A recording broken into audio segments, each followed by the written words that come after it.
Really incredible popular uprising.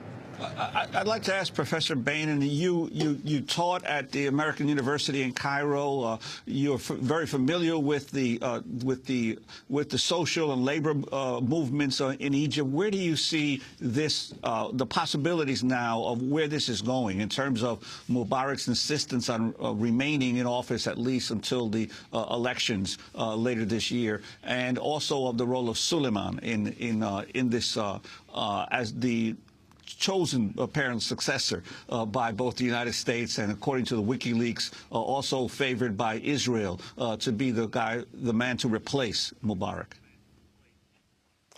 Well, there's no question that Omar Suleiman is the man for both Washington and Tel Aviv. That's quite obvious, and it's been obvious from the beginning.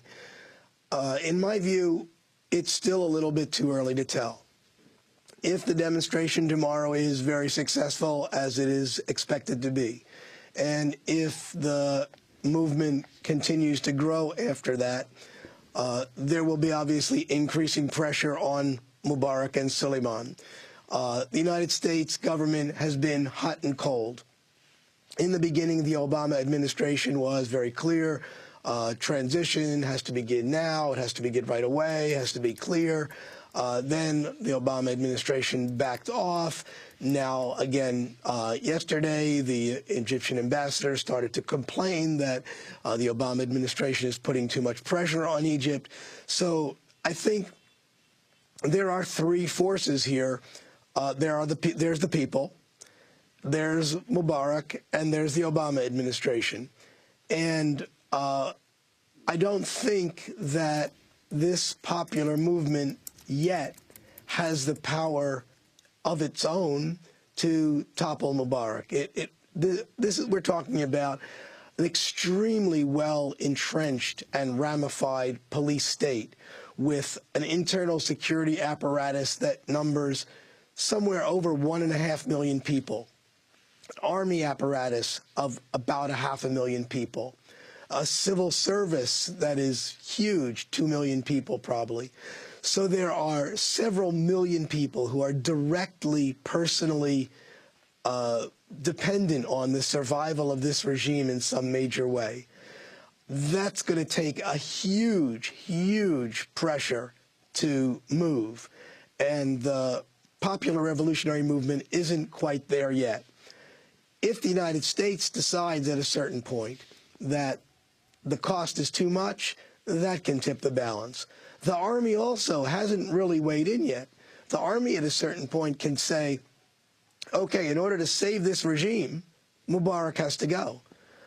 So there are several possibilities. It's still too soon to tell what exactly might happen. And of course, while you say the U.S. government's going hot and cold, in fact, what they're doing, as opposed to what they're saying, is continuing the arms flow and the money flow to Egypt. The Los Angeles Times says Egypt's due to receive a wide variety of U.S. military hardware over the next year, including F-16 fighter jets, naval vessels, air defense missiles, surveillance radar. They get close to $2 billion a year from the U.S. If that's not cut, what does Mubarak care what Obama says, as long as he still supports him?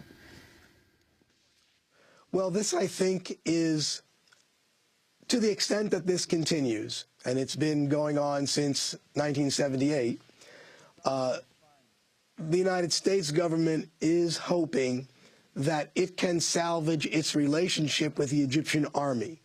The relationship with Mubarak personally, okay, that's important, but that can be given up. He's not the key to the puzzle. The key institution in Egypt for the United States government is the army.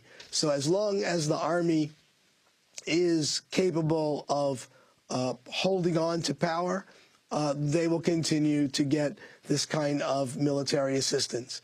It's only if the people become strong enough. France said they're cutting military sales while Mubarak is in power. Well, the Europeans are always a step ahead of the United States in terms of doing the right thing, or not always, but often. So it's not surprising that our government, as in many other respects, is reactionary. Well, We want to thank you very much for being with us.